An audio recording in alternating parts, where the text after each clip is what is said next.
On peut stream avec ta playlist en fond. C'est quoi ma playlist? J'en ai plein des playlists. Regarde mon Spotify.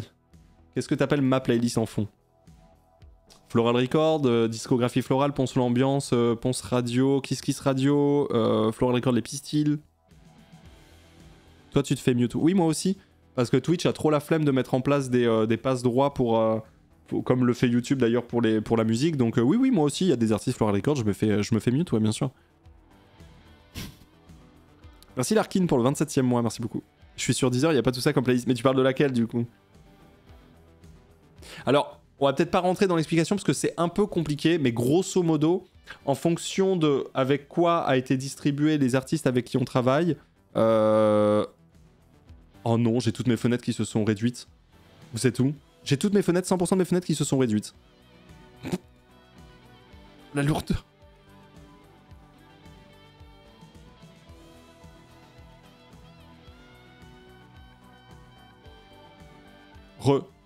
Vous êtes là, du coup, voilà. En fait c'est pas, tu vois, genre, par exemple, là, tu dis c'est long, est-ce que c'est mute? En fait, c'est pas des artistes qui sont mute. C'est beaucoup plus compliqué que ça. C'est qu'un artiste, quand il sort un projet, il utilise une distribution pour être distribué sur les plateformes, tant numériques que physiques, la distribution. Et du coup, selon les distributeurs chez qui tu as sorti un projet, si ces distributeurs ont déjà eu des demandes de claims auprès d'une plateforme, même avec plein d'artistes par rapport avec l'artiste dont on parlait de base, en fait Twitch va dire ok, on a un problème avec cette distrib, tous leurs sons, on va les mute, comme ça on est safe. Donc toi tu travailles avec cette distrib ici, ton artiste il se fait mute quoi qu'il arrive. Voilà, et tu n'y peux rien. Voilà. Donc en gros, nous les sons qu'on sort nous avec Floral Records, normalement ne sont pas mute sur Twitch, mais nos artistes ils existent depuis avant Floral Records et potentiellement ils ont sorti des choses avec des distribs qui ont déjà mute. Voilà. En gros. C'est compliqué, hein. Merci Léna. Merci pour le 45e mois, merci beaucoup. Des bisous. Ça y est, mon neurone a capté. Mais c'est pas si simple, hein, c'est normal. En vrai, c'est normal. En gros, Twitch a la flemme. En vrai, oui, hein. Et le whitelist, ça se fait à quel niveau? Ça ne se fait pas sur Twitch, ils ont la flemme. Voilà. Merci Kazama pour le 35e mois. Pour la Horde et vivement la P2, vivement. En fait, en gros, YouTube existe depuis plus longtemps que Twitch, surtout au niveau très populaire, etc. Valve n'a pas whitelist Gotaga. Sur Twitch, tu ne peux pas. Ça n'existe pas. Vraiment, ça n'existe pas. C'est inexistant. C'est-à-dire qu'en gros, comment ça fonctionne? YouTube, ils ont commencé à capter qu'effectivement, il y avait des labels de musique, des maisons de disques qui bossaient en partenariat avec des YouTubeurs ou autres, etc. Et du coup, ils ont commencé à dire, YouTube, ok, plutôt que faire valoir les ayants droit, on va whitelister potentiellement des chaînes si c'est à la demande du label. Twitch, ce qui s'est passé, c'est que quand les ayants droit, ils ont commencé à dire mon son il est passé là, j'ai besoin de thunes, mon son il est passé là, j'ai besoin de thunes, mon son il est passé sur cette chaîne Twitch, j'ai besoin de thunes, bah Twitch a commencé à faire oh putain la galère. Ok, on se démerde. Ils ont envoyé des emails aux streamers qui ont passé les sons protégés, ils ont dit bonjour, si vous refaites ça, vous êtes ban. Du coup, pour éviter aux gens de le faire. Et ce qu'ils ont fait, c'est qu'ils ont pris l'ensemble de la discographie de la maison de disque qui a dit ça c'est à nous, on a besoin de thunes. Et ils ont dit ok, si jamais ça passe sur une rediff, on met des robots, on automatise. Si jamais ça passe sur une rediff de n'importe quel streamer, on le mute. Comme ça, ils peuvent rien nous demander et on les baise. Et donc c'est ce qui se passe. Donc aujourd'hui, si je passe là par exemple, je sais pas, du Nirvana, j'en sais rien, et ben en fait ma rediff elle sera mute. Comme ça, les ayants droit de Nirvana, ils sauront jamais que j'ai utilisé leur son, et comme ça Twitch est en mode ah mais nous on vous doit rien, hein. Y a rien qui a été mis, regardez c'est mute. Voilà. Et donc du coup c'est vraiment Twitch qui est flemmard vis-à-vis de ça quoi. Voilà. C'est compliqué hein. C'est très compliqué. Et si t'es pris en flag, t'es ban. Ouais. T'as droit à des petits avertissements et tout, mais ouais. Donc voilà. Ça leur demande trop de taf de faire du cas par cas. Mais YouTube, ils le font. Hein. Donc,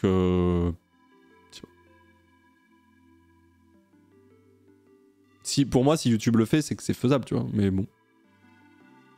Marrant que le direct soit autorisé alors que la rediff non. Ouais, mais comment tu veux l'interdire, le direct? Comment tu veux interdire ça? Tu peux pas interdire en direct, tu vois ce que je veux dire? Pas possible. Comme si ça s'automatisait pas. Le direct? Waouh, c'est pas le même budget. Hein. Waouh, automatiser des passages de son direct, c'est pas pareil quand même. Hein. Tu as du soutien juridique pour ces questions ou tu apprends par toi-même? Non, en vrai j'ai du soutien juridique via la création de mon label de musique. Tu t'imagines que j'ai... ça taffe quoi.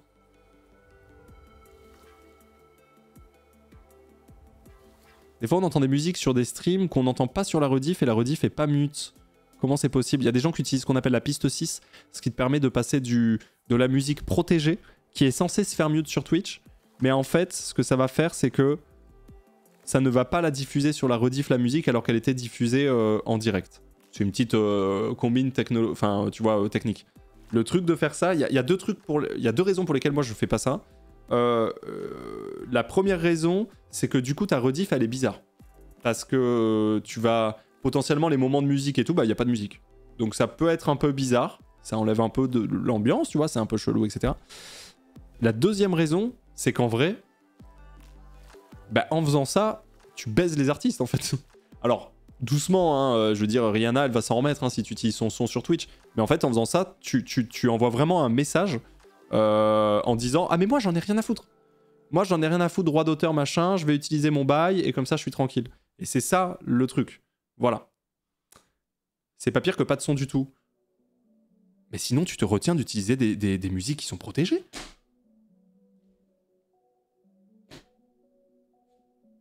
Voilà. Non, je sais pas. Tu vois ce que je veux dire? Donc, sinon, tu prends juste des musiques libres de droit, slash... voilà, quoi. Tout simplement. Tu mets des musiques que t'as droit de mettre, et si... Enfin, il y a des artistes, hein, il y a des labels, il y a des... Voilà. Je pensais plus à quand tu check un truc pendant le mettre des fleurs. Ouais, bah c'est ça. Mais pendant que je... T'as raison, sur le mettre des fleurs, ce que je fais, moi, c'est que je local record. Comme ça, le son est pas mute, et je peux quand même le mettre sur YouTube. Voilà. Par exemple, les musiques qui passent en fond de ton stream, elles sont libres de droit. Oui. Toute la playlist que t'entends, là, c'est que de la musique qui est libre de droit, ouais. Oui. Les musiques de jeux vidéo ne sont pas protégées. Tu peux utiliser des musiques de jeux vidéo, tu peux, ouais. Voilà. En fait, en gros, ce qu'il faut... Voilà, comme le dit exactement Climax, ce qu'il faut comprendre à un moment donné, c'est que c'est normal, en fait, que ça soit protégé. Le seul truc chiant, c'est que Twitch ne propose aucune solution si ce n'est mute. Ça, c'est ça qui est chiant. Pas toutes. Alors, on peut jamais être sûr à 100% que toutes les musiques ne sont pas strike, étant donné que du jour au lendemain, une musique pas strike peut le devenir et inversement. Mais si, je peux te dire que sur la playlist que j'écoute, sur les 12 heures que j'écoute, il y a au moins 11h30 de 100% safe au moment où je te parle. Après, il y a une marge qu'on ne connaît pas de à tout moment, finalement, c'est strike, et à tout moment, ça allait, tu vois. Enfin, voilà quoi. Comment tu sais si une musique est protégée ou non? Quand t'es petit créateur artiste, c'est une horreur, un son est libre de droit, en fait, non. Ouais, bah, tu te renseignes, tu peux te renseigner, hein, comme tu dis, hein. En regardant juste le titre, en allant sur internet, des fois tu vois maison d'édition machin, ou artiste déposé au machin et tout. Tu peux faire ça. Mais oui, c'est compliqué, ouais. Une question que je me suis toujours posée, c'est une sorte d'abonnement SACEM pourrait pas régler le problème. La SACEM, Twitch, est une entreprise américaine qui appartient à une des plus grosses entreprises du monde. La SACEM, c'est ce qui gère la redistribution des droits d'auteur en France. Franchement, Twitch, ils prennent la SACEM, ils se torchent le cul avec. Hein. Tu vois, c'est ça qui est un peu triste. Je dis pas que c'est une bonne chose, au contraire, hein, mais ils ont rien à foutre de la SACEM. Donc, moi, j'aimerais bien, effectivement, qu'il y ait ce genre de choses. Moi, ça me dérangerait pas du tout d'utiliser toutes les musiques que je veux en donnant tous les mois, je dis n'importe pas, 1200 € à la SACEM tous les mois, j'utilise toutes les musiques que je veux. J'aimerais bien, moi, je serais chaud. Je serais chaud. Mais on parle de la SACEM et on parle de Twitch, quoi. Voilà. C'est compliqué. Il y avait eu un bail où ça discutait, mais c'est très compliqué.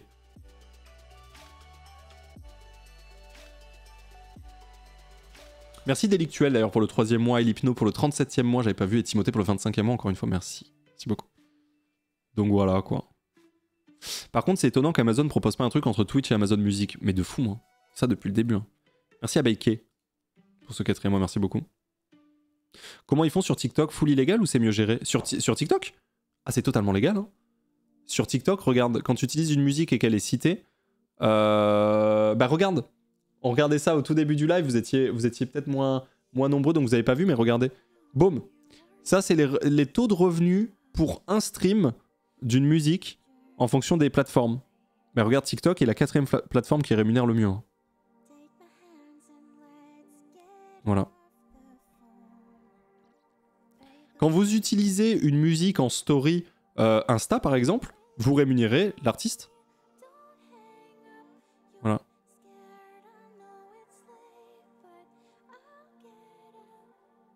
Donc voilà. Au début, ça l'était pas, non? J'avais vu des artistes se plaindre qu'eux-mêmes se faisaient strike. Ouais, il y a des bails comme ça, bien sûr. Ouais. Tu vois, imagine, je sais pas, tu fais une story de toi en vacances et en musique, tu mets du type Stevens en fond. Tu vas générer 0,0043 € pour les ayants droit de type Steven. Tu vois, par exemple.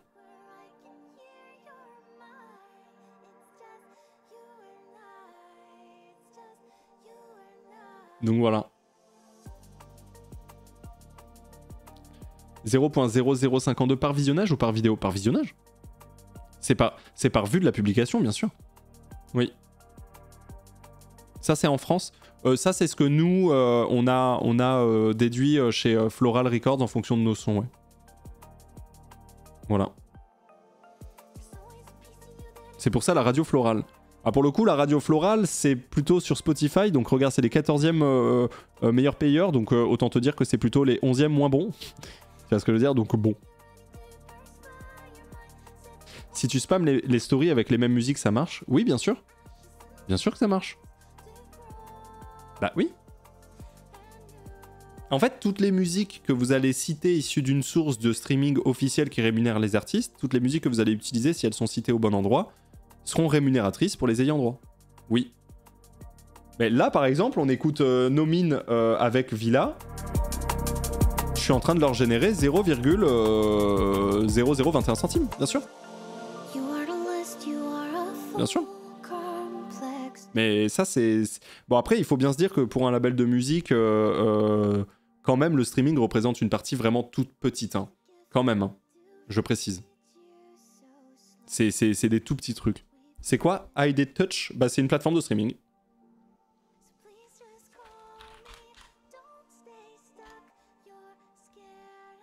Deezer qui rémunère 2 fois plus que Spotify. Ouais, tout à fait. Plonger au cœur de la création indépendante, c'est... Ça, c'est la plateforme qui rémunère le mieux les ayants droit. Voilà. Pourquoi tu ne fais pas plus de pubs pour Deezer ou autre s'ils rémunèrent mieux? Moins pratique? Parce que je suis pas là pour gagner plus de thunes, juste pour vous présenter mes artistes et que moi j'utilise Spotify depuis 14 ans, mais vous écoutez où vous voulez. Voilà pourquoi. Vous écoutez où vous voulez, c'est pas... Je peux pas changer des habitudes de consommation. Si quelqu'un est sur Apple Music, c'est très bien qu'il écoute sur Apple Music. Si quelqu'un est sur, j'en sais rien, Deezer, mais c'est très bien, soyons sur Deezer. Si quelqu'un est sur Spotify, bah t'es sur Spotify, tu vois. Tant que tu écoutes la musique, moi perso, je suis content. Tu vois. Floral qui fait full story avec les musiques de ses artistes pour gagner full tune. Bah, full tune, tu vois que du coup, non. Mais oui, bien sûr. Mais vous savez, alors, je sais pas si vous êtes au courant de ça, hein, mais quand un artiste, il joue un de ses sons en concert, c'est-à-dire à chacun de ses concerts, hein, finalement, cet artiste touche des droits d'auteur sur le fait d'avoir joué son propre son en concert. Voilà. Donc, en gros, un artiste, plus il joue, plus il génère de droits d'auteur. Qui paye? Bah la SACEM. La SACEM. Voilà. Qui paye? La SACEM. Je vois pas SoundCloud mentionné, ça rémunère trop mal pour apparaître. Ça rémunère pas SoundCloud. Ouais.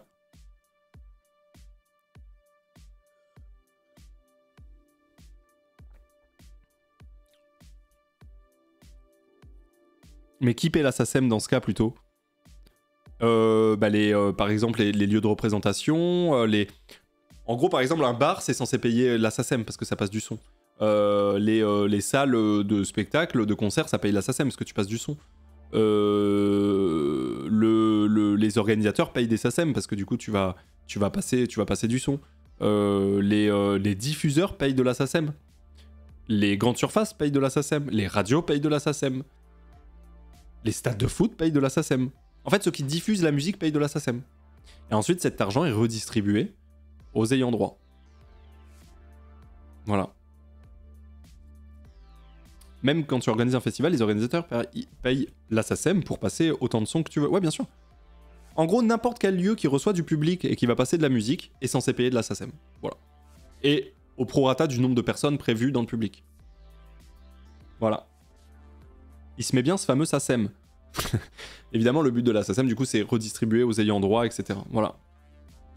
En fait, tout le monde paye la SACEM sauf les streamers. Bah, en vrai, t'as tout compris, ouais. C'est pour ça que... Bah ouais. T'as tout... Enfin, en fait, pas sauf les streamers, sauf les gens sur Internet. Au global, on va dire. À savoir que la SACEM est une société à but non lucratif, ce n'est pas dépendant de l'État. Ouais, tout à fait. La SACEM, c'est très particulier. Donc la SACEM, c'est Société des auteurs, compositeurs et éditeurs de musique. Et en fait, comment fonctionne la SACEM? C'est assez intéressant. La Société des auteurs, compositeurs, éditeurs de musique est une société de gestion des droits d'auteur français fondée en 1851. Elle est membre de la Fédération internationale des sociétés d'auteurs et compositeurs. Société à but non lucratif, créée en 1851, qui a pour mission principale d'assurer la collecte et la répartition des droits dus aux auteurs, compositeurs, éditeurs de musique qui sont membres ou non. Si certaines formules alternatives comme la musique libre sont peu à peu développées, la SACEM représente l'immense majorité du répertoire musical avec 669 400 membres, 506 000 clients et plus de 140 millions d'œuvres représentées. La SACEM est contrôlée par la commission de contrôle, émanation de la Cour des comptes, les administrations fiscales et sociales, un commissaire aux comptes et ses sociétaires. Et après, le mode de fonctionnement. En France, le statut et les droits et obligations des sociétés de perception et de répartition des droits d'auteur comme la SACEM sont définis dans le titre 2 du Code de la propriété intellectuelle. Elles exercent leurs activités sous la tutelle du ministère de la Culture et depuis 2001 sous le contrôle d'une commission permanente de contrôle des sociétés de perception et de répartition chargée de contrôler leurs comptes et leur gestion. Cette commission soumet un rapport annuel au Parlement synthétisant les contrôles effectués. La SACEM est la principale société de gestion collective de droits d'auteur musical en France. La Société des auteurs et compositeurs dramatiques, SACD, gérant l'opéra, la musique de ballet et les comédies musicales. SACD, c'est la même chose que la SACEM, comme ils disent, mais pour l'opéra, le comédie musicale, ballet, etc. Elle ne dispose cependant d'aucun monopole légal, même si elle bénéficie d'un monopole de fait reconnu par la jurisprudence des tribunaux français et européens. En gros, voilà. SACD, ça marche pour YouTube ? Ouais, je crois que la SACD marche pour YouTube. Oui, il y a des bails comme ça, ouais. Il y a des bails comme ça. C'est-à-dire que par exemple, un YouTuber pourrait déclarer une vidéo YouTube à la SACD, et si quelqu'un utilise sa vidéo YouTube, il peut réclamer de l'argent. Voilà. En plus de ça, tu vas avoir des indemnités autres, etc., etc. Donc voilà, c'est un peu compliqué, hein. Je suis désolé, j'explique pas très bien et je rentre pas non plus dans les détails. Mais grosso modo, la SACEM, c'est ce qui permet de récolter l'argent de ceux qui utilisent la musique pour la diffuser et de les redistribuer aux gens qui créent la musique. En gros. Voilà. Les vieilles charrues doivent payer une blinde alors à la SACEM ? Oui. Bien sûr. Un beau système. C'est un bon système. Enfin. En France uniquement. Oui, pardon, en France uniquement. La SACEM, c'est pour la France. Tout à fait.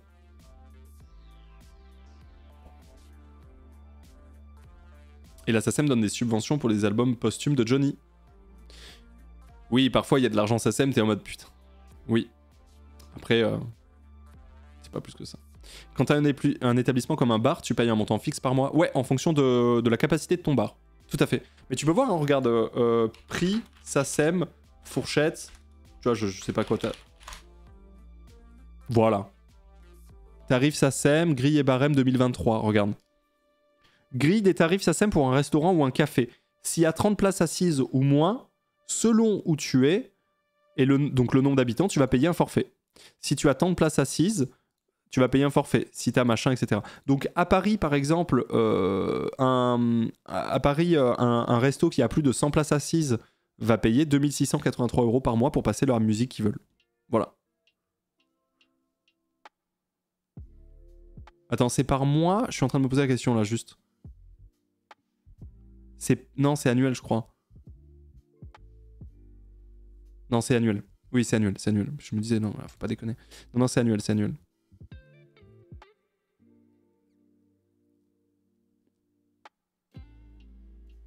Ouais. Ça change en fonction de la ville. Oui, ça change par rapport au nombre d'habitants qu'il y a là où tu es installé, tout à fait. Ouais, ouais. C'est un tarif hors taxe, oui, mais voilà. Donc maintenant que vous avez vu ça, par exemple, imaginez, tu as entre 2000 et 15 000 habitants, plus de 100 places assises, tu vas payer 1000 balles l'année. Imaginez un live Twitch. Donc déjà, tu le places où en termes de ville? Et ensuite, combien de places assises? Et qu'est-ce que ça veut dire exactement? Comment tu fais? Pourquoi c'est plus cher à Paris? Parce qu'il y a plus de gens potentiels qui peuvent venir écouter ça. Voilà. Moi, je suis debout, perso. Mais je pense que je vais devoir vous demander de vous lever, effectivement, pour la suite de mes lives, hein, si on veut passer à la SACEM. Il va falloir rester debout, hein. Il va falloir vraiment rester debout, et je vous jure qu'en restant debout, normalement, je paierai rien. Donc, levez-vous! Debout!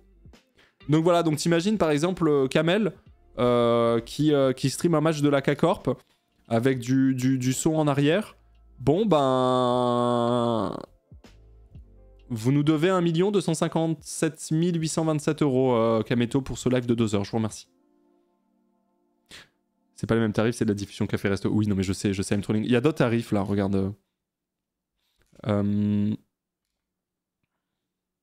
Commerce de détail, ok. Salon de coiffure, tu vois, ça dépend vraiment, hein. Du nombre d'employés, cette fois-ci. Bref, c'est assez compliqué, mais voilà. Pense après, pour les streamers, normalement, ils ne peuvent pas diffuser de musique, mais on connaît tous la piste 6. Oui, mais oui, ce serait logique que les streamers payent la SACEM. Oui, mais ça, c'est ce qu'on a dit, hein, depuis le début, effectivement. Après, la piste 6, pour moi, la piste 6, elle pose vraiment deux soucis. Un souci de contenu, parce que bah, du coup, ta rediff n'a pas de son, mais un souci d'éthique. À un moment donné, la piste 6, je suis vraiment désolé pour les gens qui l'utilisent, mais pour moi, la piste 6, c'est sous-entendu « Eh oh, niquez-vous, les droits d'auteur, m'a saoulé, moi je veux écouter ma musique, je suis sur Internet !» C'est vraiment ça, hein, la piste 6. Tu vois, donc, je dis pas que c'est grave, quoi, mais ça renvoie quand même un message assez fort de montrer à quel point les gens n'ont rien à foutre du travail des artistes, tu vois, malgré ce qu'ils disent. Donc bon. Le message est fort, quoi.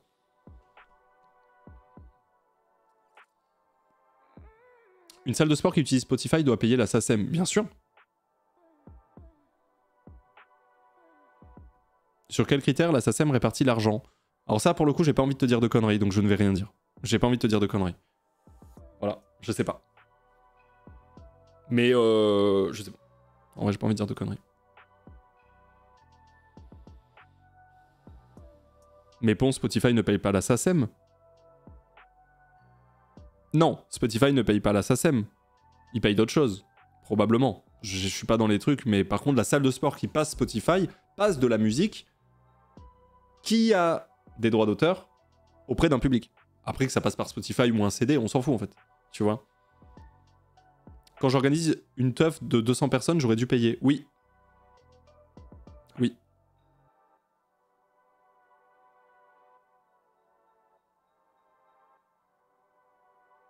Spotify paye la SACEM, on récolte chez eux aussi. Ah bon, merci Winterfile, merci. J'ai eu ce petit doute. Oui, voilà. Spotify paye la SACEM. Voilà. Mais après, ça veut pas dire que les gens qui utilisent Spotify pour leur lieu public ou privé d'ailleurs, enfin, pour leur lieu commerce où ils passent de la musique sur Spotify, ils doivent quand même donner de l'argent à la SACEM, hein, le lieu en question. Merci FoxTime You pour le 35e mois, merci beaucoup.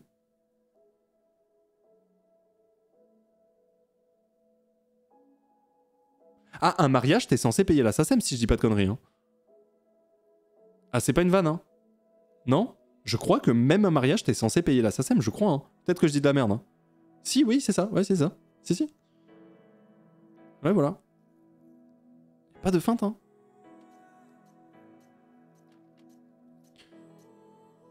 Y a pas de feinte.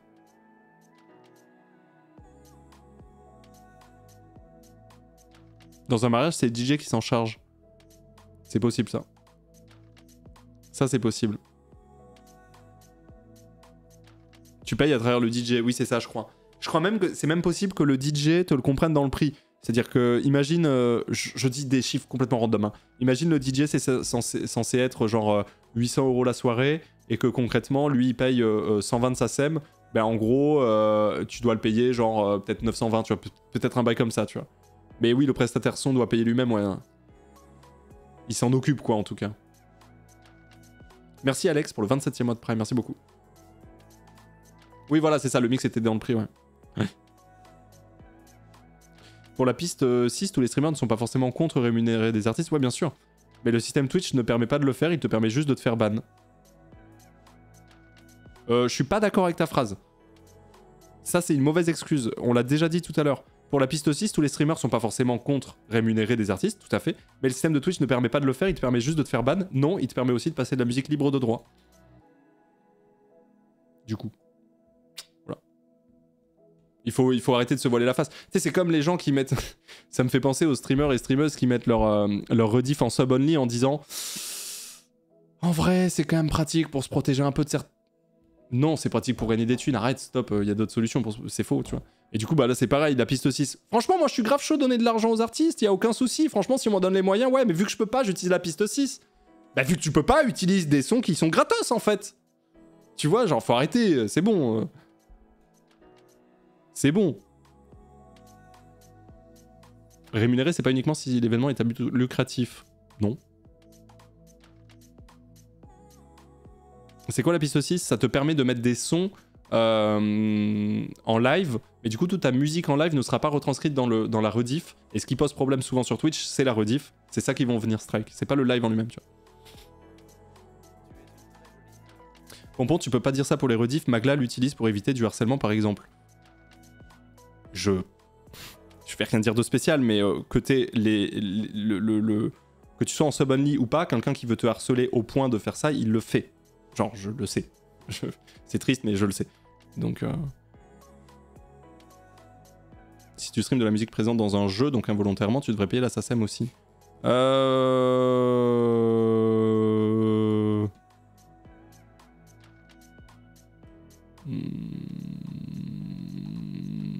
sais pas.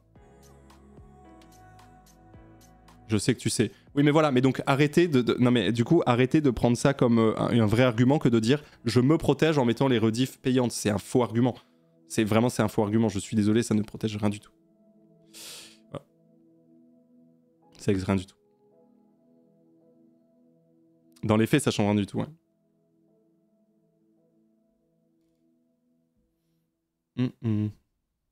Je comprends ce que c'est la piste 6, mais je comprends pas comment on fait. Il y a un paramètre qui s'appelle piste 6 quand on lance un live. Non, oui, c'est une petite magouille technique. Alors, vu que je l'ai jamais fait, je sais pas exactement comment faire, tu vois. Mais oui, c'est un petit truc à cocher sur OBS et à faire en 2 spi, tu vois. Voilà. Magla, la streameuse qui défend la protection animale en étant partenaire Yves Saint-Laurent. Ah, qui sous-traite avec des labos qui expérimentent sur des animaux. Ah, ça je sais pas. J'avoue, je connais pas Yves Saint-Laurent. Toutes les musiques que tu diffuses sont gratuites du coup? Oui. Quid de celles de ton label? Elles sont censées l'être, mais j'en ai déjà un petit peu parlé. Les musiques que nous on sort, normalement elles sont libres. Les musiques que nos artistes ont sorties avant avec d'autres distribs, ça j'en sais rien.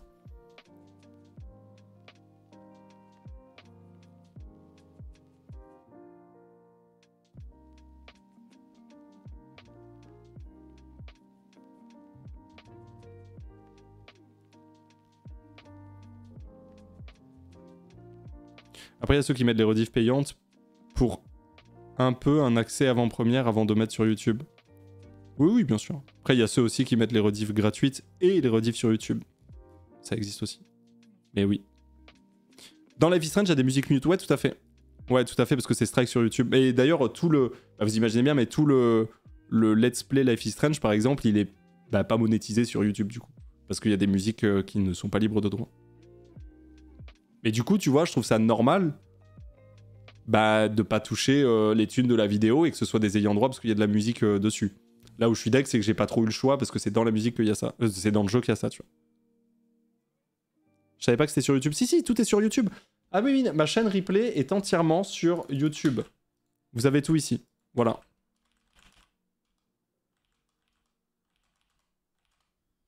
Voilà. Tout est sur la chaîne replay, il y a absolument tout ici.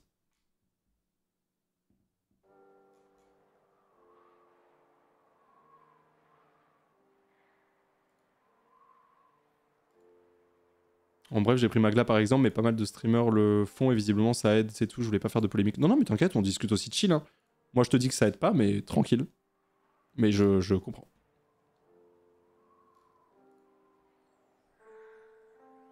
Si tu ne touches pas d'argent avec les rediffs de Life is Strange sur YouTube, à qui va l'argent?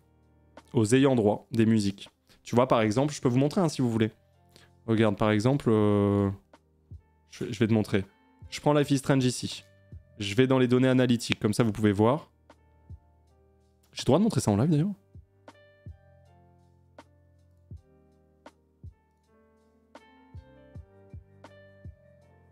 Oui, ok. Donc regardez par exemple l'épisode 4 de Life is Strange. Regardez. L'épisode 4 de Life is Strange, il a donc 5000 vues, machin, revenu estimé donc 0 parce que du coup c'est protégé. Et quand tu vas là, tu vois, contenu protégé par les droits d'auteur détectés, le titulaire des droits d'auteur autorise l'utilisation du contenu sur YouTube, mais vous ne pouvez pas monétiser cette vidéo fait l'objet de plusieurs réclamations. Voilà. Afficher les détails, alors attends, parce que j'ai pas envie de montrer des trucs. Voilà. Hop, regardez. Donc aperçu de l'état, chaîne, bon, il n'y a pas de conséquences pour ma chaîne, la visibilité, la vidéo est toujours publique, donc ça va. Monétisation inéligible, ceux qui vont récupérer les thunes de cette vidéo, ce sera les ayants droit du groupe Mogwai et les ayants droit du groupe Bright Ace. Voilà. C'est eux qui vont récupérer les thunes. En gros. Voilà. Merci Hugo, qui bosse dans la musique aussi. Merci beaucoup Hugo pour le 41e mois. Alex pour le 27e encore, merci beaucoup. Donc voilà. T'estimes à combien de sous qu'ils te prennent? C'est pas grand chose, hein, c'est une vidéo à 5000 vues. C'est difficile à compter, mais ça va prendre peut-être 30 et 30, tu vois. Peut-être moins, peut-être même moins en fait. Peut-être 20 et 20. Voilà. Peut-être, ouais, je sais pas, peut-être 15 et 15. Difficile à dire. Donc pour 5 minutes de 2 heures de VOD, ils prennent tout. Ah oui, par contre, oui, ça oui. Ça oui. Oui. Mais c'est pas choquant pour le coup. Moi, je trouve pas ça ni l'enfer ni choquant en soi. Je trouve que c'est un peu normal quand tu utilises de la musique dans ton contenu overall que du coup, bah, t'aies de l'argent pour les ayants droit, genre le prorata.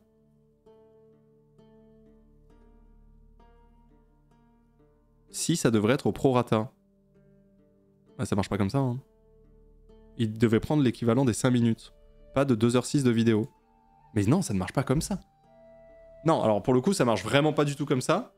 Par contre, le 100%, je suis d'accord, il est un peu bizarre. C'est-à-dire qu'effectivement, il pourrait dire il y a un pourcentage quand même pour le créateur de contenu. Mais par contre, au prorata du temps, tu peux pas faire ça.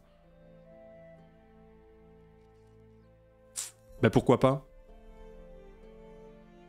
Bah parce que du coup, tu pourrais utiliser une infinité de sons, tant que ça fait pas toute ta vidéo, tu toucherais quand même des thunes. Ça a pas trop de sens. En vrai. Ton contenu n'est pas dépendant de leur musique, donc je comprends pas pourquoi ils te prennent tout. Évidemment que ça marche comme ça, je le sais, mais ça devrait pas en fait. Bah... Chacun doit prendre sa part au prorata. Et alors, ils ont produit la vidéo? Bah oui, mais ils sont en mode... Oui, mais... Ah, mais ça marche pas tout à fait comme ça. Genre... Putain, quel exemple je pourrais donner pour... Chaque artiste touche son prorata et voilà. Comment expliquer? T'as 1 minute de son sur 4 heures de vidéo, l'ayant droit touche 100%, tu trouves ça normal? Bah, dit comme ça, et bien sûr que non. La phrase dit comme ça, mais si seulement c'était si simple. Si seulement c'était si simple. C'est pas ça en fait, ça marche pas comme ça, genre... Ça veut dire que ta musique, plus elle est courte, moins tu gagnes d'argent en plus. C'est très bizarre. C'est genre très bizarre. Imagine ça sur un film. Ben ça fonctionne pas comme ça. Un film, je demande aux ayants droit si je peux utiliser leur son et je vais les payer en one shot pour ça. Aucun rapport. Aucun rapport.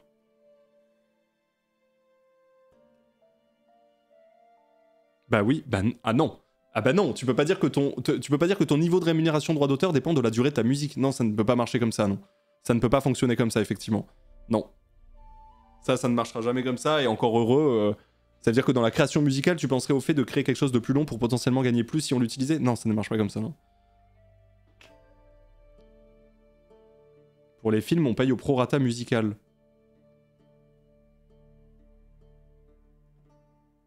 Ça veut dire quoi, prorata musical?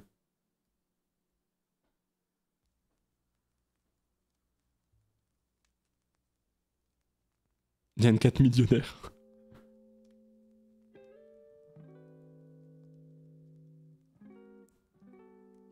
Une vidéo qui buzz, qui fait 100 000 vues parce que tu as 5 minutes de danse de fou avec une musique copyrightée, la vidéo fait 4 heures. C'est un peu logique que l'ayant droit touche plus que les 5 minutes. Non mais en vrai, au prorata de la durée comme ça a pas trop de sens, j'avoue. Je trouve. Ou alors le studio a payé le droit d'utilisation pour mettre dans le jeu. Bah en fait, moi c'est ça. Pour le coup, pour moi c'est plutôt du coup Life is Strange qui devrait récupérer ça. Parce que eux, de leur côté, ils ont dû payer pour avoir ça. Donc tu vois. Bon, si dans un bar j'utilise de la musique non copyright, pas besoin de payer la SACEM? Si? Bah non, je pense pas, mais...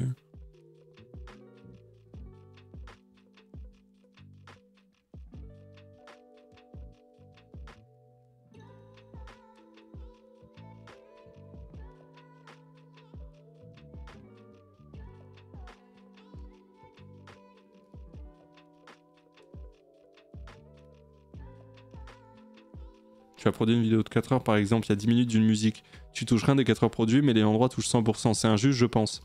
Et après, l'ayant droit, il a pas demandé à passer dans ta vidéo non plus. Hein.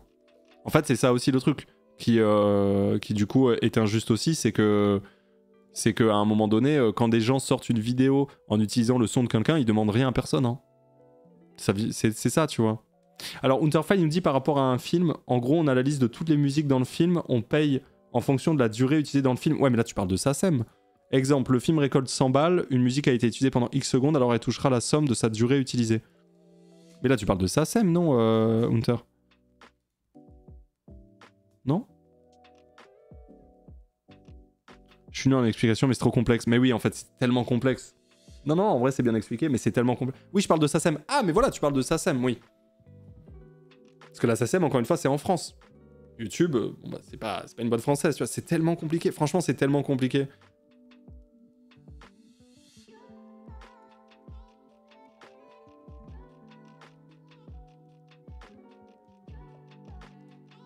Je trouve pas que la chanson apporte une plus-value à la vidéo, c'est pas au contraire une pub gratos pour l'artiste. Mais ça, c'est le fameux débat. Ça, c'est le fameux débat, tu vois, quand quelqu'un écoute le son de quelqu'un d'autre en public, est-ce que ça fait de la pub? Oui, mais du coup, tu l'utilises aussi pour ton contenu. Tu vois ce que je veux dire? Bien sûr, c'est un mélange de tout. Mais tu vois, c'est un peu... Merci Tobiane pour le 28e mois. C'est déprimant de tout penser au prisme de la thune. La musique devrait pouvoir être partagée librement. Bah oui, comme ça, les artistes, ils bouffent de l'eau et ils se mettent des cailloux dans le cul, quoi. Bien sûr que non, la musique peut pas être partagée librement comme tu dis, ça n'a pas de sens. Genre, je vois tout à fait ce que tu veux dire, évidemment que la musique c'est quelque chose que tu partages comme ça, bien sûr, oui, mais du coup tu ne peux pas dire aux gens de mettre en libre accès leur son comme ça. Dans ce cas-là, les artistes ils ne vivent pas, c'est pas un métier. C'est un métier, un musicien. C'est ton travail, quoi, tu vois. Donc... Évidemment qu'on aurait envie que ce soit ça, mais on n'est pas dans ce monde-là, quoi. Et s'ils étaient rémunérés autrement? Les artistes? Mais ils sont pas... C'est vraiment compliqué. En vrai, c'est vraiment très compliqué. Les artistes ne sont pas rémunérés grâce à leurs droits d'auteur. Les droits d'auteur, la SACEM et tout, fait partie des financements d'un artiste, mais l'artiste, il a plein d'autres sources de financement. C'est très compliqué hein, ce qu'on raconte. Franchement, il faudrait que Léo et JB soient là aussi et qu'on fasse vraiment une session où on parle de ça. Parce que c'est beaucoup plus compliqué que ça. L'artiste ne vit pas uniquement des ayants droit, très loin de là. Tu vois?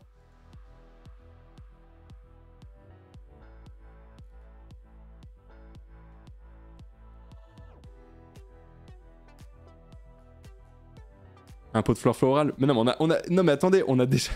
Regardez, on a déjà fait. Rappelez-vous. On a littéralement déjà fait ça, hein. Merde, c'est où? Un autre. On en a fait un il y a 2 ans, on a fait un pot de fleurs sur, justement sur les droits d'auteur, etc. On en a fait un.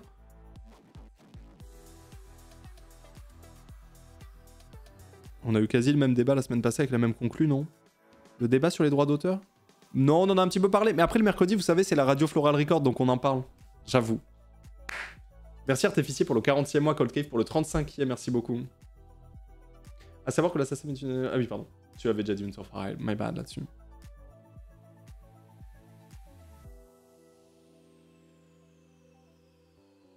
Et au lieu du prorata, si on considère que le créateur de contenu, toi, comme compte dans le partage. Donc 3 ayants droit, créateurs... Ouais, mais en fait, le truc, c'est que les créateurs et les créatrices de contenu qui utilisent des musiques protégées ne demandent pas à l'artiste.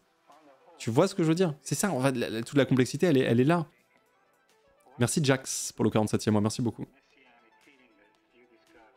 La complexité, elle est là, c'est-à-dire que si moi je veux utiliser du son protégé pour mes vidéos, et que je demande pas, bah, il est normal que l'ayant droit qui galère, ou non d'ailleurs, mais récupère les thunes. Moi, ça me choque pas tant que ça. Mais peut-être parce que je travaille avec énormément d'artistes, et du coup, je vois comment ça fonctionne, tu vois.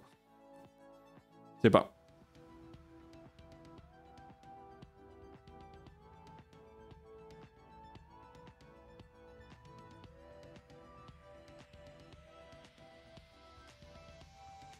Pour moi, être d'accord avec le 100% pour le créateur de musique, ça veut dire qu'on estime que le créateur de contenu ne mérite pas de rémunération pour la production de son contenu. C'est pas qu'il mérite pas de rémunération, c'est juste qu'il a littéralement utilisé quelque chose qui est censé être protégé et sans demander à personne, tu vois. C'est très particulier, quoi. C'est très particulier, tu vois. Donc en gros, tu vas, exactement comme le dit Limi, en fait, finalement, en tant que créateur, tu vas payer le fait d'avoir utilisé quelque chose qui est protégé.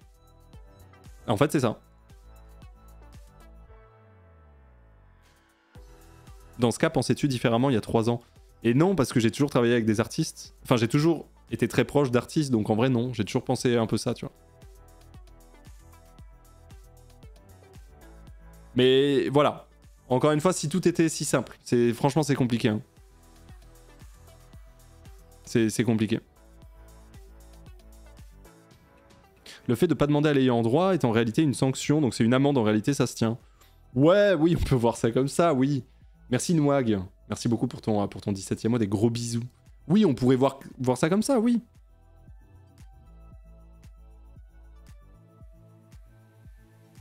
C'est ça.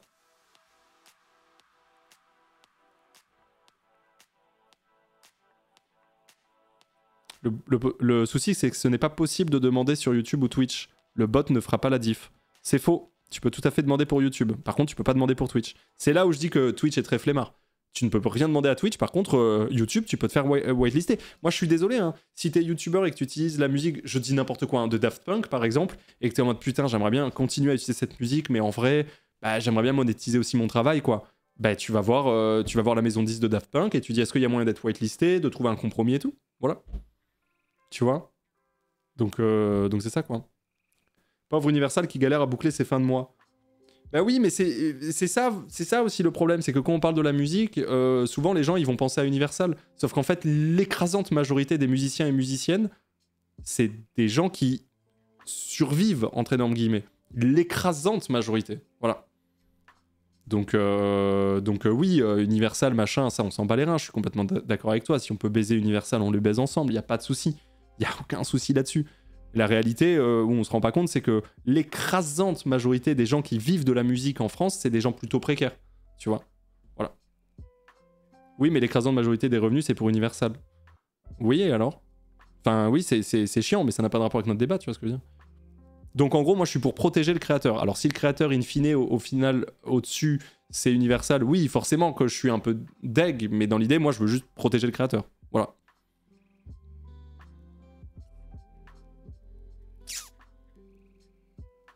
En gros, quoi. En gros. Mais je pense que... Je pense quand même qu'on fera une petite session avec Léo et JB pour discuter de tout ça. En vrai, c'est vraiment très intéressant. En tout cas, c'est pas si simple que ça.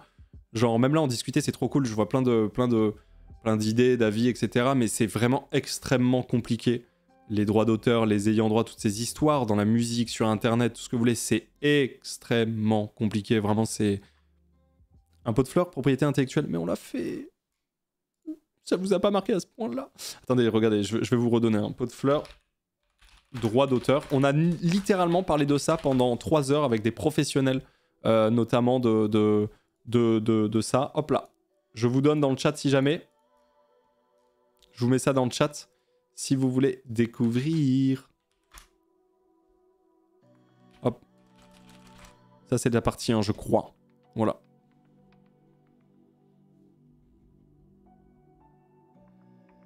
Bah si. Havel qui dit tous les petits artistes locaux qui se produisent dans des bars et qui ne sont pas rémunérés par la SACEM, qui réclament des thunes pour les bars, justement. C'est pas fou non plus. Bah, pourquoi les petits artistes locaux qui se produisent dans les bars ne seraient pas rémunérés par la SACEM? Bien sûr que si. Si tu joues un son que t'as déposé à la SACEM, tu gagnes de l'argent SACEM parce que t'as fait de la musique. Bien sûr que si. Quand tu fais un concert, genre, tu vois, quand Tip Stevens, par exemple, il fait un concert, il touche des droits SACEM sur le fait de jouer sa propre musique d'ailleurs, mais devant un public. Donc à moins que ce soit effectivement quelqu'un qui joue des reprises, mais dans ce cas-là, c'est normal qu'il ait pas d'argent sur des droits d'auteur s'il fait des reprises. Il va pas toucher des thunes de droits d'auteur s'il fait de la reprise, tu vois. Si les artistes ne sont pas inscrits à la SACEM, ils peuvent pas y prétendre non plus. Oui, d'accord, effectivement, si tu n'es pas inscrit au chômage, tu ne peux pas toucher ton chômage, quoi. Enfin, il y a un moment, il faut, effectivement, quand tu fais des choses dans ta vie... Enfin... oui, forcément, un artiste pas inscrit, il peut pas avoir ses thunes, mais du coup, bah, inscris-toi, quoi, si c'est ton métier. En vrai, quand c'est ton métier, d'être musicien, tu t'inscris à la SACEM, c'est normal, tu vois. Tu vois ce que je veux dire? C'est le principe un peu de la professionnalisation. Ouais, le feu, ça brûle, quoi. Si tu n'es pas salarié, tu touches pas de salaire, c'est ça. Enfin, les cachets pour les artistes, ça passe par la SACEM, rien à voir. Rien à voir. Les cachets des artistes, ça passe par des sociétés du spectacle ou ce genre de choses, voilà. Donc voilà. Hein. Ceci dit, la SACEM coûte cher si tu es petit musicien. T'es sûr de ça? Sûr de ça? La SACEM coûte cher si t'es petit musicien? Ouais, ça doit être une centaine d'euros, je pense, l'inscription SACEM, un truc comme ça, je crois. Donc, oui, c'est vrai que ça peut être chiant de sortir sa centaine d'euros, c'est vrai, mais... Enfin... T'as créé ton premier groupe quand, Ponce? T'étais à la SACEM. J'ai créé mon premier groupe, j'avais 13 ans, et non, j'étais pas à la SACEM, mais j'avais 13 piges. Hein. Tu vois?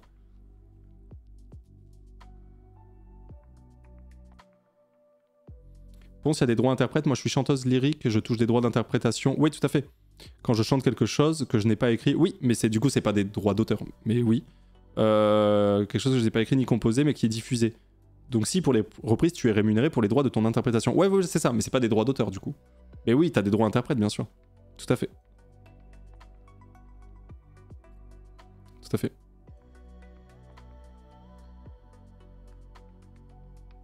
Du coup, pour YouTube, sur l'exemple de Life is Strange, là, tout part aux ayants droit. Ok, je comprends. Mais du coup, pour le studio, dev du jeu vidéo, ils n'ont pas de droit d'auteur?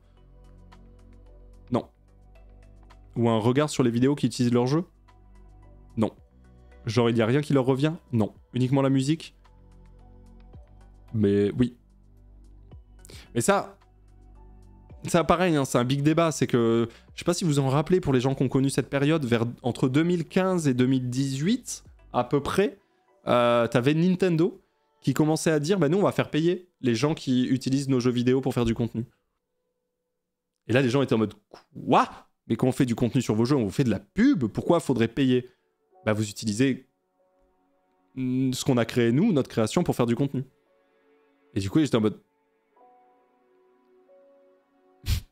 Ça se tient. Bah non, mais c'est pas déconnant. Il s'est avéré que au final, on se rend compte que quand un jeu vidéo est joué par un créateur ou une créatrice, ça fait plus de pub que ce que ça fait de mal, on va dire, à la boîte. Et donc, l'idée de faire payer, ce serait en fait se mettre des bâtons dans les roues quant à la démocratisation de ces jeux et du coup les ventes. Donc, finalement, ça ne s'est jamais fait. Sauf que t'as acheté le jeu. Mais acheter le jeu te donne pas le droit de le diffuser en public. Tu sais, quand t'achètes un CD de Madonna, c'est pas pour ça que tu peux aller dans un bar passer le CD gratos. Eux, ils doivent payer la SACEM quand même, tu vois ce que je veux dire? Donc, ça veut rien dire. T'as acheté le jeu, c'est pour toi, c'est privé. C'est différent. Mais du coup, voilà. Donc, c'est pas déconnant pour les jeux indés, mais c'est chiant quand c'est Nintendo. Ouais, mais du coup, il y a plein de gens qui joueraient pas, et donc machin. C'est assez compliqué, hein, en vrai.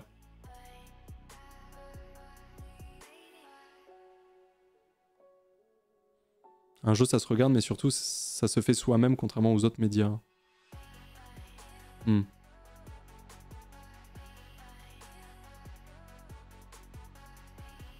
Mais donc, du coup, voilà. Effectivement, ça, concernant Life is Strange, moi, je sais pas comment ça marche, ça, tu vois.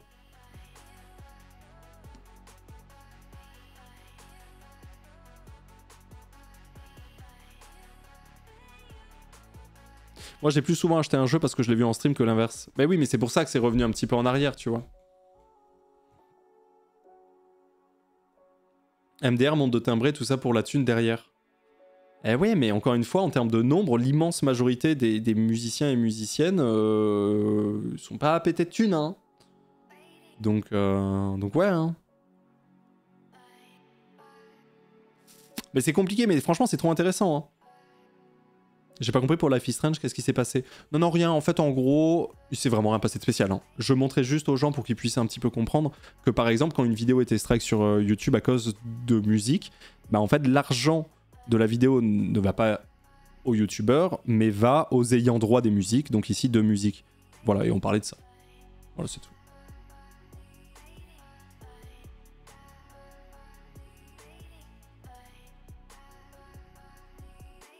Est-ce que Nintendo en a vraiment quelque chose à foutre de ceux qui streament les jeux? Bah à l'époque, ouais, genre Twitch et YouTube doivent représenter 1% de leur public. À un moment, Maître Chimard, je te jure, c'était close, hein. Genre entre 2015 2018, Nintendo strikeait 100% du contenu qui passait du Nintendo et ils étaient en mode on va demander à payer, on va demander à ce que les gens nous payent pour qu'ils puissent faire des vidéos sur nos jeux, tu vois. Merci beaucoup, un ninja indiscret pour le 31e mois, merci beaucoup. C'est chaud, hein.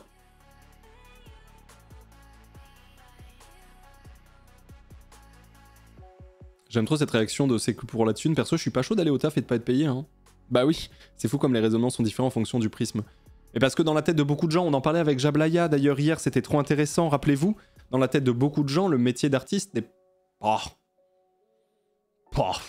C'est un artiste, oui, bon. Et du coup, c'est un peu ça. Qui est un petit peu... Dispo sur la chaîne replay, sérieux? Oh, un artiste, il kiffe plus que ce qu'il travaille, hein. Ah oui, oui, pardon, bah oui, je suis con. Oui, je l'ai vu. Discussion autour de l'IA et du travail des artistes, effectivement, je vous redonne cette...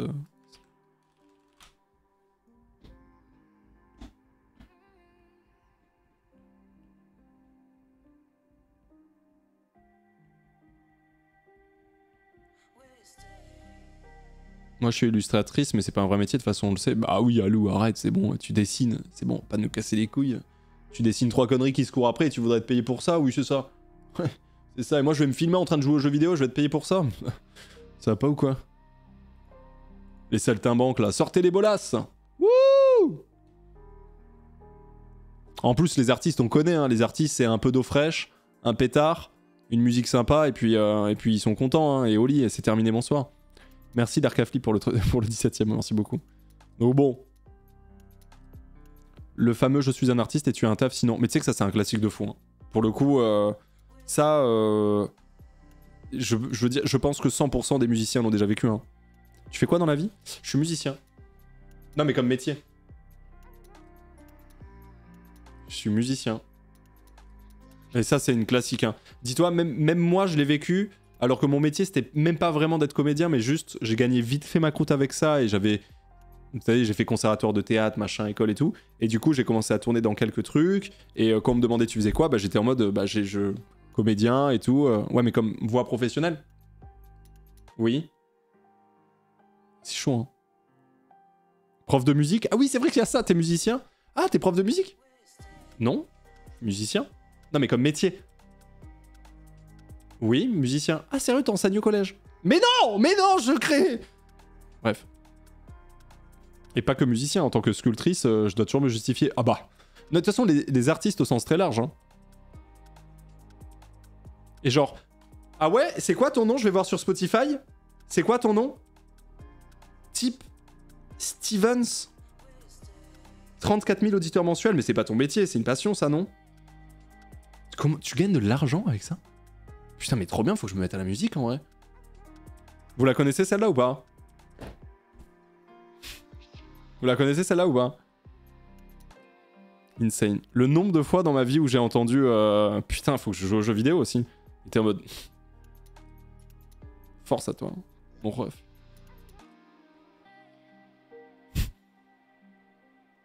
Tu le fais trop bien. Je l'ai eu tellement de fois dans ma vie. Je sais pas si vous en rappelez. Et ref ultra deep, je crois que c'est en 2021. Il y avait un chauffeur Uber qui du coup voulait se mettre à stream. Je sais pas si vous en rappelez. Parce qu'il était en mode putain, et what the fuck, ça paye trop bien de jouer aux jeux vidéo, c'est une dinguerie de streamer et tout. C'est vieux, hein, c'était il y a 3 ans, un truc comme ça. Et du coup, j'avais chopé son Twitch et je lui avais dit, mec, je vais faire exploser ta chaîne, ça va marcher de fou. Et il m'a dit, mais je stream quoi? Je fais, t'inquiète, tu stream genre tous tes trajets Uber sans filmer les personnes qui rentrent. Et dès qu'elles rentrent, tu dis, attention, on est en live, ça vous va, mais on vous voit pas et tout. Et ah, il a pas buzzé, hein. Je l'attends encore, il a pas buzzé, hein. Pas buzzé malheureusement.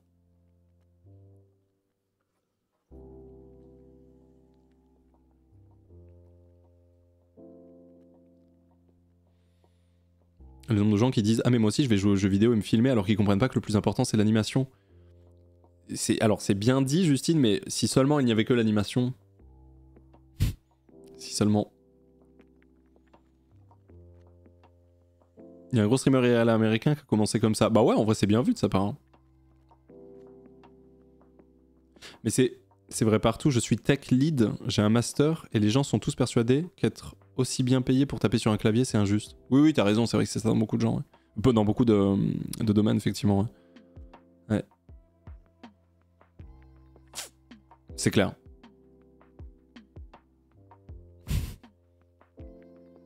En vrai, tu fais quoi comme métier quand tu joues pas en stream, Ponce? Bah, je te donne un petit indice. J'ai 3 entreprises et 7 salariés à ma charge. Voilà. Après, imagine-toi tout ce que je peux faire avec ça, dans l'idée, comme travail quand je suis pas en live, du coup. Je te laisse réfléchir. Businessman, bon, le problème d'un businessman, c'est qu'il gagne de l'argent, quoi. Donc je dirais pas ça, je dirais plutôt un do rêveur. Je dirais un do rêveur. Mais donc voilà, quoi. Donc c'est un mélange de tout. Il décharge des palettes à Rungis, le mec. Je fais ça à la fin de mes lives, ouais. Il y a Ponce Corp, Floral Record. Le troisième, c'est quoi? Floral Publishing, la maison d'édition qu'on est en train d'ouvrir avec justement Floral Record. On est en train d'ouvrir une maison d'édition. Voilà. Musical, hein. Musical, parce que la dernière fois j'ai dit ça, il y a des gens qui m'ont dit what the fuck, tu vas éditer tes bandes dessinées? Non, musical. Non, oui, pardon, désolé. L'effaceur il tiendra toute l'année 2024. Alors tu sais qu'à force de le... Regarde mes mains. J'ai dû... à force de le tripoter dans tous les sens, tu sais, j'ai du bleu partout, j'ai l'impression vraiment d'être un collégien, ça me termine. Voilà. C'est quoi la diff avec un label de musique? C'est quoi la différence entre maison d'édition et label de musique? Alors, le label de musique conserve sa mission que de servir de liant entre l'artiste et toutes les entités avec lesquelles l'artiste doit travailler. Ça reste comme ça. Une maison d'édition, c'est... oui, maison d'édition, c'est... Voilà. C'est compliqué. En gros, l'édition, c'est le faire-valoir des ayants droit. L'objectif des éditions, c'est d'aller chercher l'argent qui est dû aux personnes qui ont créé ou interprété ou autre la musique. Ok? Donc, par exemple, la SACEM. On en parlait tout à l'heure, notamment la SACEM. Mais il n'y a pas que de ça. Dans les ayants droit, il n'y a pas que la SACEM. Il y a, par exemple, imagine ton son, tu le vends pour une publicité. Je dis n'importe quoi. Ça, c'est aussi le travail de l'édition. En gros, l'édition, ça va être le travail que de faire fructifier la propriété intellectuelle des musiques. Ouais, je suis désolé, c'est un peu compliqué. C'est faire fructifier, littéralement, de la création de la musique. Donc, faire en sorte qu'il soit placé, ce qu'on appelle des synchros dans des films, des pubs ou autres. C'est faire en sorte de récupérer l'argent quand ça passe quelque part. C'est faire en sorte de récupérer l'argent quand c'est joué quelque part. C'est faire en sorte de récupérer l'argent parce qu'il y a des droits SACEM machin. C'est fait... En gros, c'est comme un agent. Non, pas du tout. Non, en gros, c'est aller chercher les thunes issues de l'utilisation de la musique. Voilà. C'est bon ou pas? C'est bon ou pas? C'est tout l'aspect business de la musique. C'est pas tout. Et non, en vrai, enfin... Non, parce que le business de la musique, c'est de faire certaines choses qui pourraient potentiellement plaire à des trucs actuels. Ce qui, ça, n'a aucun rapport avec la maison d'édition. La maison d'édition, c'est après la création. Putain, c'est compliqué, hein.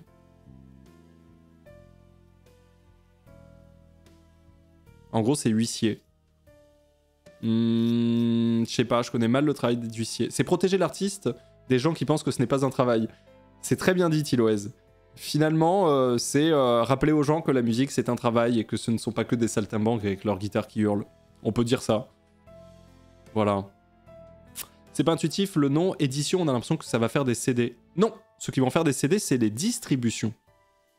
Il y a deux types de distribution, la distribution numérique et la distribution physique. Distribution physique, c'est faire des CD, des vinyles, etc. Et distribution numérique, c'est être sur les plateformes Spotify, Deezer et tout. La distribution, c'est la présence des sons dans les magasins, qu'ils soient numériques ou physiques. L'édition, c'est récupérer l'argent issu de l'utilisation des sons, alors que cet argent, ces sons sont protégés, donc il y a des ayants droit à payer. La maison d'édition va récupérer ça et ensuite tout donner au label, à la maison d'édition, à l'artiste, etc. Ça vient... Voilà. Je suis désolé, j'explique comme je peux, c'est vraiment très compliqué. Et je pense qu'on aura l'occasion d'en reparler de toute façon quand Léo et JB reviendront et tout. Mais voilà, c'est ça. Et donc en gros...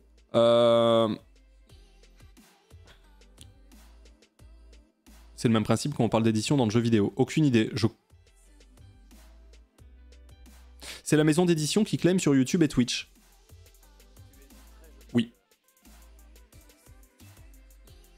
Oui. Merci Phrase, ce 18e mois, merci beaucoup. C'est un peu ça.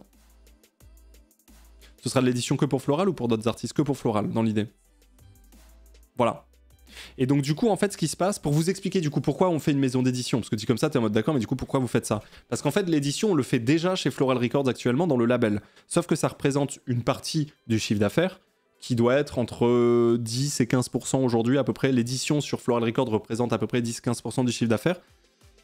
Sauf qu'en France, on a la chance d'être relativement soutenu pour la création musicale, artistique en général, et la production au sens large. Et donc, il y a des subventions. Sauf que pour toucher des subventions issues de l'édition, il faut que l'édition représente 50% au minimum du chiffre d'affaires de ton entreprise pour pouvoir prétendre à la demande de subvention. Donc nous, on s'est dit, ok, dans ce cas-là, vu que l'édition représente 10-15% de notre boîte actuellement et qu'on aimerait bien continuer à faire de l'édition en soi, autant laisser Floral de son côté, faire une maison d'édition où du coup ça s'occupe que de ça et du coup ça n'a pas de rapport avec Floral, ça n'impacte pas Floral. Comme ça, on a les subventions issues de l'édition, on peut faire vraiment bien de l'édition avec cette boîte et ça n'impacte pas Floral.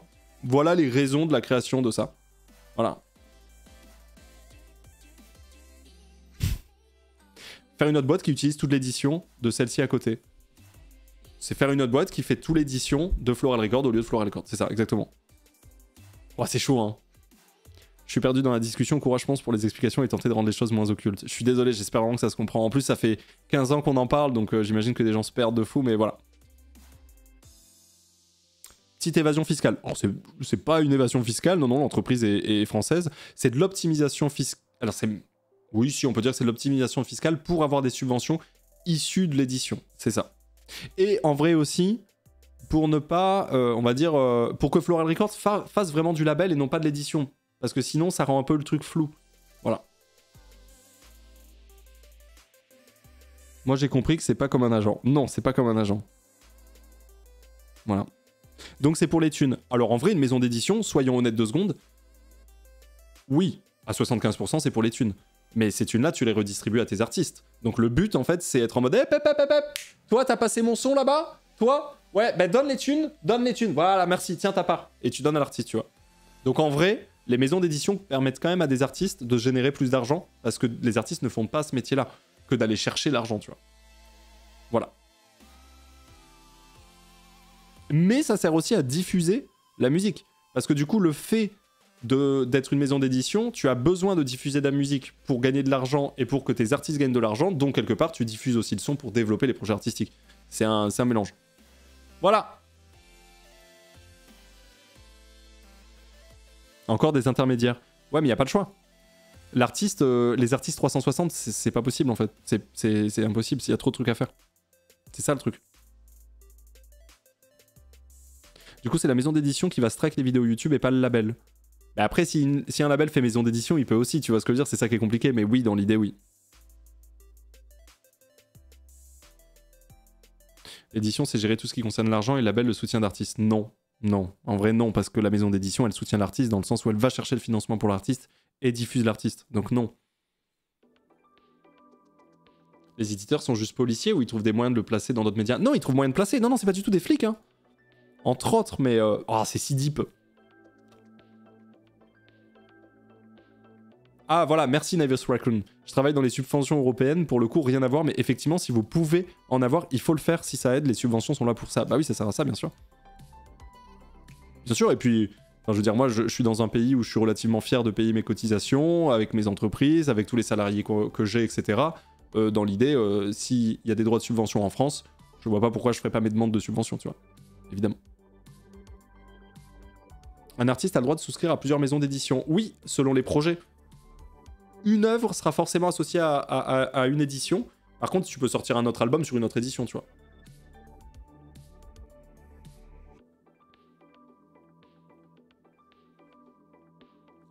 Séparer les deux activités pour que ce soit plus clair, pour que Floral ne dépende pas de publishing et pour que publishing puisse toucher les subventions. Voilà. En fait, la maison d'édition, c'est plutôt tout ce qui fait le taf une fois que le son est sorti pour le diffuser et vérifier que l'artiste soit rémunéré. Exactement. En vrai, c'est ça. En vrai, c'est ça. C'est plutôt ça, ouais.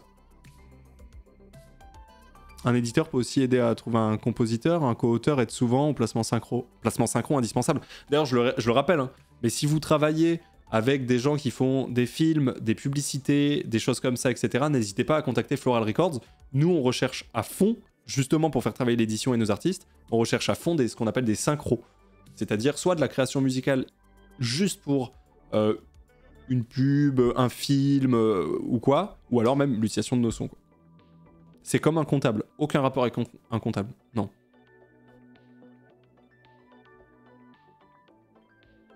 Perso, je paye mes impôts comme tout le monde. Dans mes activités associatives, je fais tout pour qu'on ait les subventions. C'est fait pour aider ce type de structure. Bien sûr, ça sert à ça. Bien sûr, ça sert à ça de fou. Merci On Fire. Merci pour le 13e mois. Salut, je suis le sosie d'Inaki Godoy. Je sais pas qui c'est. Je tiens à te remercier car ton contenu de qualité, ta bonne humeur, etc. m'ont motivé pour me lancer sur Twitch. Et depuis hier, je suis affilié. GG On Fire. J'ai envie de te dire, t'es on fire. GG. Bon, c'est comme un coiffeur. Je sais pas ce qu'est un coiffeur, désolé. Merci Nujabes Nitram. Merci beaucoup pour le 35e mois. Je sais pas ce que c'est. Bon, on a pas mal parlé. Bon, en fait, on parle pas mal le mercredi de Floral Records parce que tous les mercredis, c'est justement la radio Floral Records. Donc, on parle justement des artistes de Floral Records et de tout ce qui se fait. Ok ? De tout ce qui se fait. Je vous rappelle juste que Floral Records, vous pouvez retrouver toutes les playlists en faisant point d'exclamation Floral dans le chat, je crois, qu'on a un site internet, qu'on a un Instagram aussi. Donc si vous voulez suivre un petit peu nos news, n'hésitez pas à follow un petit peu tout ça, regardez le site, regardez le Instagram, et puis voir un petit peu quelles sont les dates de nos artistes. Voilà. Voilà. Je pense comment on se fait signer chez Floral Records. Ah, faut qu'on ait un big coup de cœur, pour être honnête. Voilà.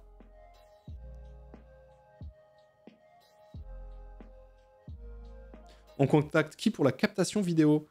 Pour la captation vidéo... Non mais, si vous voulez contacter Floral Records, vous contactez Floral Records.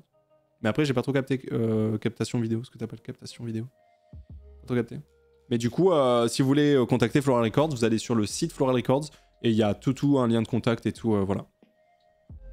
Voilà. Comment on devient photographe pour Floral Records? On cherche pas de photographe attitré, j'avoue. J'avoue. Mais donc voilà. Voilà. Vous savez un petit peu de sous, et comme ça, n'hésitez pas à nous suivre, à suivre nos projets, quoi. Sur le site Floral, j'ai pas trouvé la playlist Deezer, mais seulement Spotify. Il existe une playlist officielle pour Floral sur Deezer. Ouais. Normalement, tu fais point... Regarde, je vous mets un lien ici, vous pouvez retrouver toutes les playlists de Floral. Comme ça, c'est très clair. Normalement, ouais. Comment on devient actionnaire chez Floral Records? Alors, ça va être très bateau ce que je vais dire, mais il faut savoir que toutes les personnes qui sont abonnées à cette chaîne sont actionnaires de chez Floral Records, en fait. Vu que Floral Records, aujourd'hui, vit grâce à Ponce Corp, bah, en fait, Ponce Corp, ça vit grâce à vous, quoi. Donc voilà, tout simplement. Enfin, vous êtes mécène. Vous n'êtes pas... Oui, tu as raison, pardon. Vous n'êtes pas actionnaire, vous êtes mécène, tout à fait. Non, il n'y a pas d'intérêt. Il n'y a pas d'intérêt. Il n'y a pas d'intérêt. C'est vrai, c'est vrai. Il n'y a pas d'intérêt. C'est vrai, c'est vrai, c'est vrai. Vous êtes mécène, pardon, excusez-moi. Mais par contre, si des gens veulent vraiment donner des thunes pour être justement actionnaire, c'est la pire idée du monde. Hein. On parle d'un label de musique. Hein. Tu gagneras plus d'argent en mettant sur un compte en banque, hein, vraiment. Hein. Sache-le. Sois bien certain, là. Comment on fait pour être embauché chez Floral et rien faire juste pour gagner de la thune, en fait, s'il te plaît? Bien sûr. Bien sûr. Bon, je suis dégoûté pour mon anniv samedi, il n'y a pas de live pour mon resub en plus. C'est vrai. Merci Cassette Syndrome pour le 15e mois de prêt, merci beaucoup. Le livret A donne plus d'épargne. Oui, oui. Tu vois ça comment d'ailleurs, toi, les actions de Floral? Parce que du coup, en vendre, c'est perdre du contrôle. Il n'y a pas d'action Floral en vente et il n'y en aura pas. Enfin, c'est pas prévu, quoi. Merci Luxel pour le 38e mois, merci beaucoup. Donc voilà comment je le vois. Dans l'idée, tu touches de l'argent avec Floral. Ah, mais Floral ne touche pas d'argent avec Floral. Donc genre les salariés de Floral Records sont payés avec Ponce Corp. Tu vois ce que je veux dire? Genre même les salariés de Floral Records ne touchent pas d'argent avec Floral. Ils touchent de l'argent avec Ponce Corp finalement. C'est pour te dire, donc... Ah oui, non, bien sûr que non. Mais je vous ai déjà un petit peu dit les chiffres pour rappeler, en gros, pour le moment, il y a quasiment 300 000 € d'investissement dans Floral Records. Et actuellement, on est à 50 000 € de CA. Donc dans l'idée, on est à moins 250 000 à peu près. Voilà. Vous êtes sous quelle forme juridique? SAS, je crois. Si je dis pas de conneries. Merci Bunny pour le 38e mois de prêt, merci beaucoup. Donc voilà, donc on n'est pas du tout dans la... Une affaire qui roule, exactement. Un bon investissement. Mais après, c'est un label de musique, c'est normal. Je veux dire, tu ne peux pas gagner de l'argent comme ça avec un label de musique. Et surtout, je le fais pas pour ça non plus, quoi. CA ou résultat net? Ah non, non, CA. Voilà. Moins 250 000, je croyais que tu avais investi 200 000. T'as remis des sous dedans? Non, j'avais mis 250 000 et récemment, j'ai remis 20 000. Donc, on est à 270 000 pour être tout à fait précis. On est à 270 000 d'investis pour le moment. Pour vous donner le chiffre précis, je crois que c'est ça. Voilà. Petite vidéo de terminal montage. Ah oui, putain, c'est vrai. Mais au moins, t'arrives à pas perdre. Bah si, du coup, on a perdu 250 000. Enfin, tu vois ce que je veux dire? J'ai crop Spotify. Merde, pardon.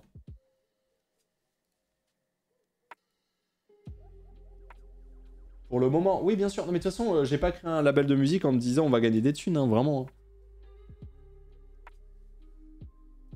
Voilà. Hop. C'est un investissement, t'as pas perdu. Oui, mais parce que du coup, tu parlais de t'arrives pas à perdre. Bah, du coup, si.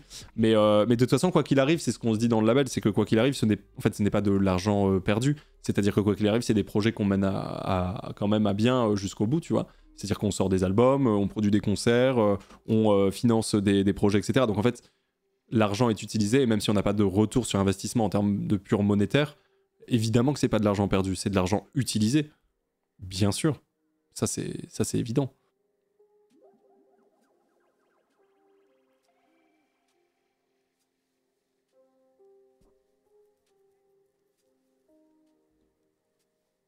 Ça reste quand même incroyable. Ah, mais c'est insane. C'est insane de fou.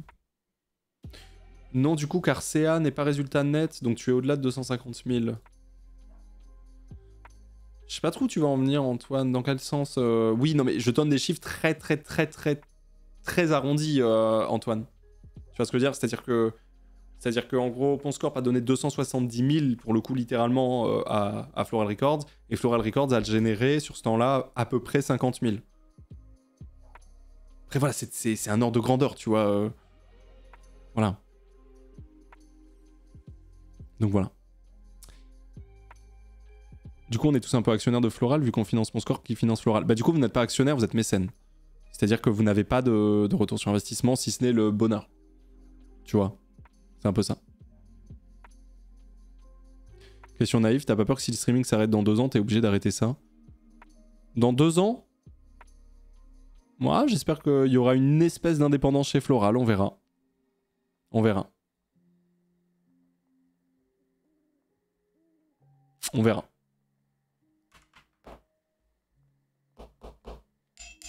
Chief of Happiness, bien sûr. On verra. On verra. Mais bon, tu peux pas avancer dans la vie en te disant ouais, mais imagine, machin, parce que dans ce cas-là, oui. De toute façon, moi, je suis partisan du si je peux mourir avec 0 € sur mon compte et sur les comptes de mes boîtes, ça me va. Le but, c'est faire des trucs, quoi. Je serais complètement... Enfin, je veux dire... sans être dépensier pour autant, je pars du principe que autant faire quelque chose plutôt que de stocker, quoi. Parce que le stockage de l'argent, c'est vraiment... J'ai honte de voir des gens qui stockent de l'argent, tu vois. Le but, c'est de rien donner à l'État. Wow, si tu savais combien je donne à l'État, le but est pas du tout respecté, alors. Alors là, dis-toi... Alors là, rien donné à l'État, on est à une éternité de ça, pour le coup. Après, moi, payer mes cotisations, ça me va, hein. Ah, à la mort, bien sûr, pardon, excuse-moi. Ah oui. Pardon, excuse-moi, ouais. Ouais.